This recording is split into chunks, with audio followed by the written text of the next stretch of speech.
Hey everyone! I want to share a story about my mean mother-in-law and my not-so-great husband who didn't stand up for me. I'm going to use fake names to keep things private. Let's pretend my name is Payton, my husband is Grant, and my mother-in-law is Joanne. There's also my grandma Lily who helped me through tough times. Let me start from the beginning. Grant was a pretty good boyfriend. I loved him a lot and was excited when he proposed. But things got rough after that. Grant started showing signs that worried me.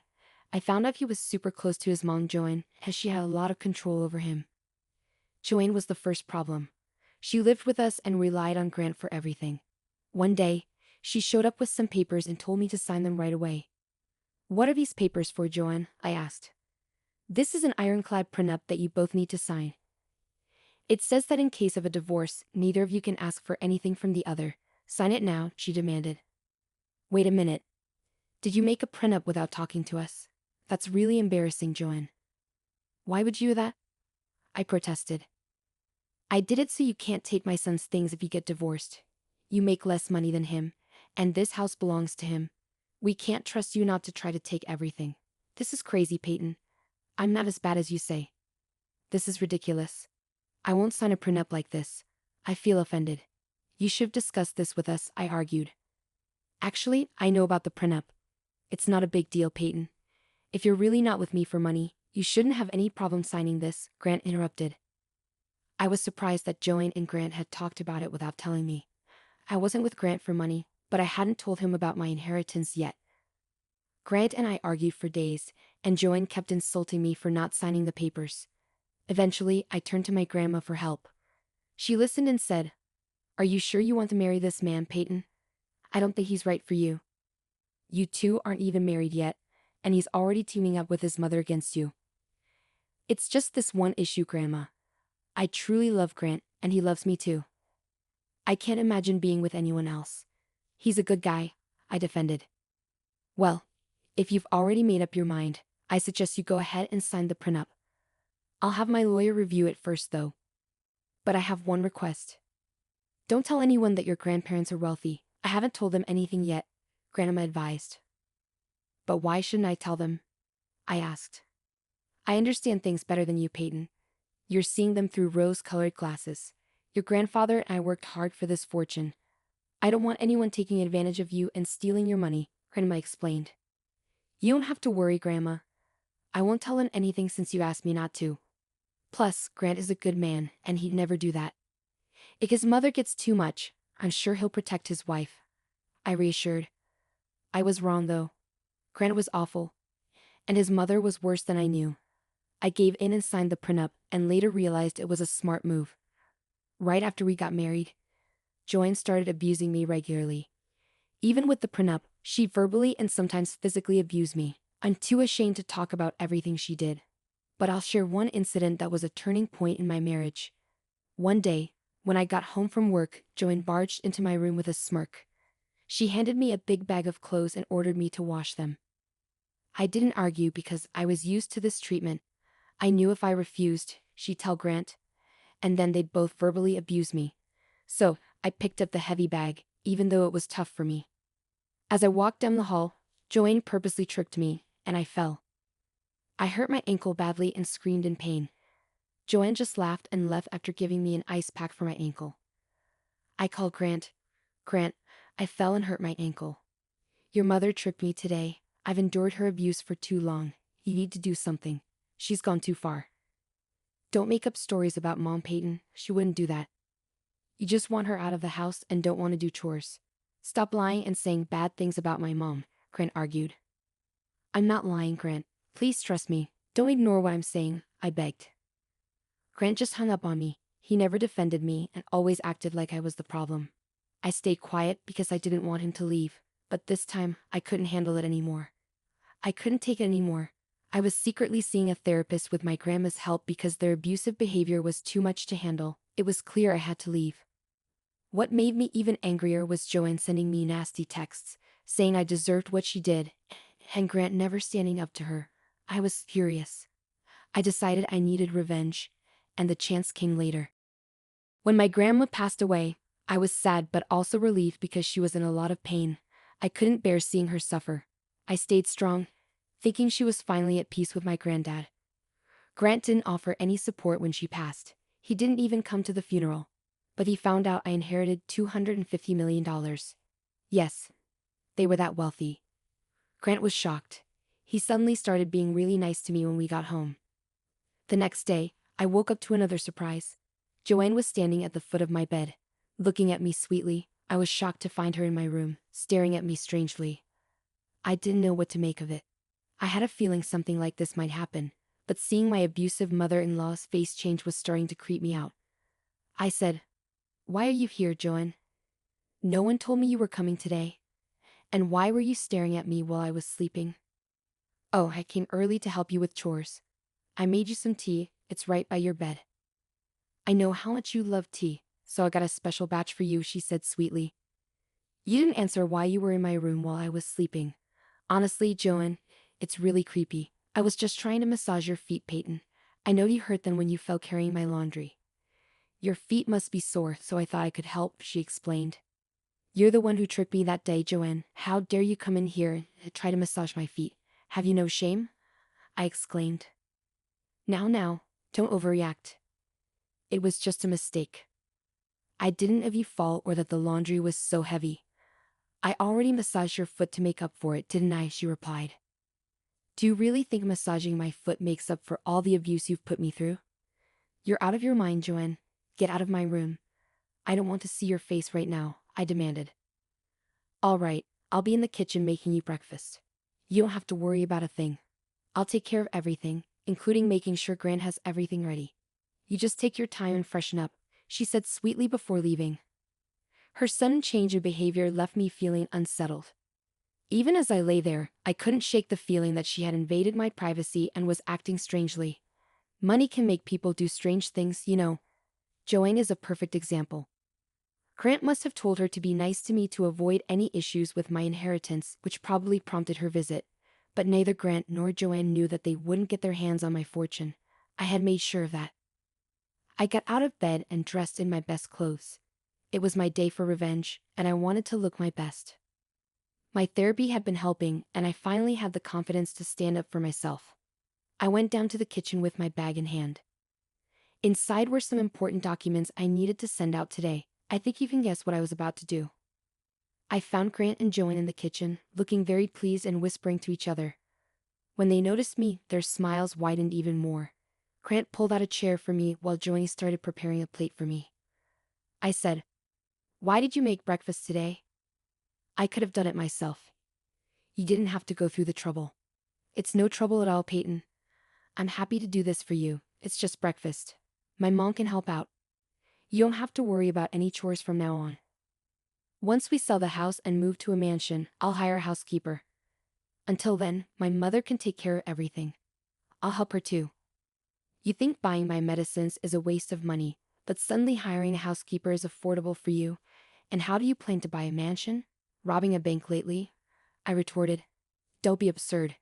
We have enough money to do anything we want now." "You just inherited a lot from your grandmother," Grant replied confidently. "Yes, Grant's right. Finally, we're rich. We don't have to worry about money anymore. Your inheritance will last us a lifetime. We can do whatever we want now," Joanne added. "Yeah, I've been thinking about quitting my job.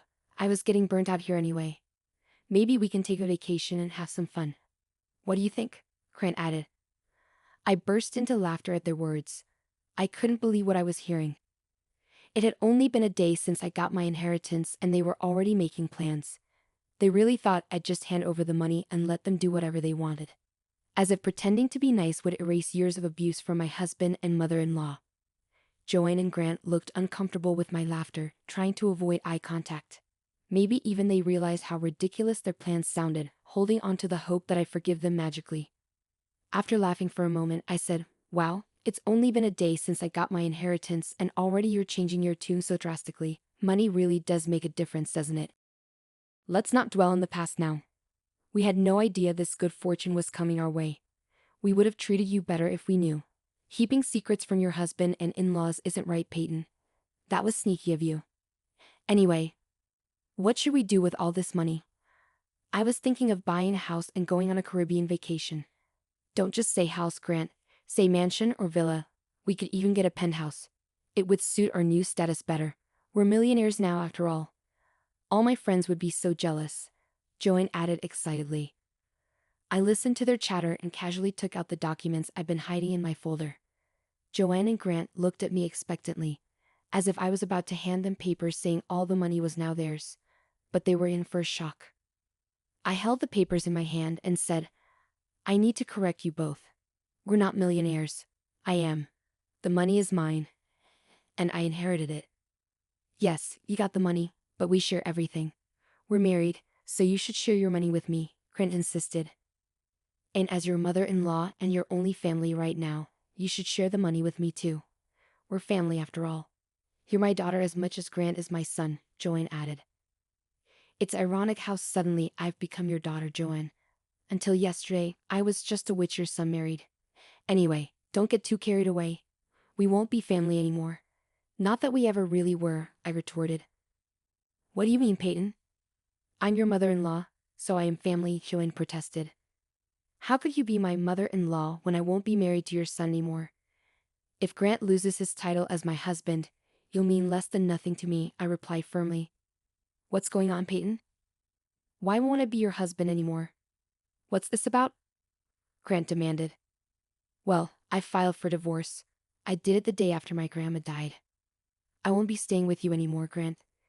You're a terrible husband and don't deserve to be one, I declared. With that, I threw the divorce papers on the table. Grant and Joanne both read the papers to see if I was telling the truth. When they finished reading, their eyes widened in disbelief. They looked at each other with worry, realizing the seriousness of the situation. I guess they didn't think I'd have the courage to file for divorce. They said, What's this, Payton? Why are you filing for divorce? This doesn't make any sense. You think I'm weak enough to stay in an abusive marriage forever? Why are you surprised, Grant? I warned you this was coming. I told you the day Joan tricked me. My God, why are you still dwelling on the past? I've already apologized for it, and it's over. You need to be more forgiving. This isn't enough reason for a divorce. Mom has already made up for that, Grant argued. So you, Joan, admit to tripping me and all you say is to get over it? Well, listen up, guys. I'm divorcing both of you and you won't get a penny of my inheritance. I can't believe I fell in love with such a horrible man like you, Grant. I'm ashamed I tried so hard to impress a monster like you, Joanne. But this abuse stops now. We're definitely getting a divorce, and we can do this the easy way or the hard way, I asserted. Suddenly, Grant and Joanne looked furious with me. I guess they didn't like being called out for their behavior. They knew I was serious about the divorce since I'd already filed for it. It wasn't a threat to get what I wanted. They were now willing to comply with my wishes because I had a lot of money. What's the point of divorcing me, Payton? You have more money than me because your inheritance is our marital asset. I'll get half of it anyway. You might have half, but most of it will be spent on the lawyer. Did you forget about the prenup we were forced to sign? Your dear mother-in-law can remind you of it. She insisted we sign it, Grant retorted. It suddenly hit them that they'd screwed themselves over. Back then they never imagined I'd become a millionaire. They wanted to protect themselves because they knew no reasonable woman would stay with them after their abuse. The prenup was their way of avoiding consequences for their actions. But this time, they'd only hurt themselves. They'd dug their own graves. The prenup was in the past. I'll consult a lawyer and see what options we have. We won't let you walk away with all that money. You're just using this to threaten us. You can't do anything to us, Payton. We'll take your money and do as we please with it, Joanne snapped. So, you're planning to fight me in court? Don't worry, Payton. We'll make this tough for you. You can't make decisions on your own. I'll fight you in court. You can't get divorced without my signature, remember that, Grant threatened. Really, Grant? You're going to deliberately make things difficult for me? That's not a problem. I'm prepared for anything. I have some tricks up my sleeve, I countered. What do you mean, Payton? Joanne asked nervously. Joan, remember how you confessed to tripping me and abusing me in those texts? Well, I'll use them to file a report with the police. That could be quite an event, wouldn't you say? I stated calmly. No, you can't do that. You can't do that to me. That's impossible. I'll delete all the texts. Don't worry, Joanne stammered. Danon, I have all the texts saved and sent to some of my friends. Trust me, I'm perfectly capable of reporting you to the police. And I can also show how Grant knew and did nothing to help me. It'll be an uphill battle for you in divorce court, I threatened. Joanne and Grant immediately started apologizing profusely. They'd forgotten that I had the power to put Joanne in jail. They thought I'd moved on from the incident, but I'd been biding my time, waiting for the right moment to use it. Joanne and Grant were in deep trouble. They didn't know what to do. I took the divorce papers with me and left the house. I'd collect my things the next day. Grant and Joanne tried to stop me, saying, "Don't leave, Payton. Let's sit down and talk about it. We can handle this like adults and not make any rash decisions. And where will you even go? You have to stay here anyway. Let's discuss it. I'm moving into my grandmother's house. It's already been transferred to my name. I'll be living there while I wait for Grant to decide on the divorce. I'm taking the papers with me so you can't damage them and force me to file again. And as for my belongings, I've taken pictures of everything. Don't even think about damaging or getting rid of anything," I replied firmly. Grant and Joanne continued trying to stop me, but I had already called a friend who was waiting for me outside. I got into her car and drove off with her. Grant and Joanne watched us from the door the whole time. After arriving at my new place, I contacted a moving company to bring my belongings from the house. In the following months, Grant and Joanne tried their best to change my mind, but I kept reminding them about going to the police. Since Grant hadn't signed the divorce papers, he talked to a lawyer who informed him that the prenup was solid and he had no way out. After being threatened by me multiple times, Grant was forced to sign the divorce papers. He didn't want his mom to go to jail, and he knew I would never give him another chance. Grant didn't take the divorce well and started blaming Joanne for causing problems between us. He believed she was the reason he missed out on becoming a millionaire. After numerous fights, he ended up kicking her out with nothing. Since Joan depended on Grant's money, she was left homeless and without resources. Last I heard, Joanne was in a homeless women's shelter, unsure of what to do next. I informed everyone about how awful Joanne and Grant are, so they've been isolated from others. No one really talks to them anymore. As for me, I'm enjoying my new life and watching the aftermath unfold. I still stay at my grandma's place because it holds sentimental value for me. With my inheritance, I've donated some money to women's help centers and plan to do more for them. The rest of the money has been invested and secured for my future family. I still work at my old job because I don't want to sit idle. Life is good so far, and I'm hopeful I'll meet someone who deserves me.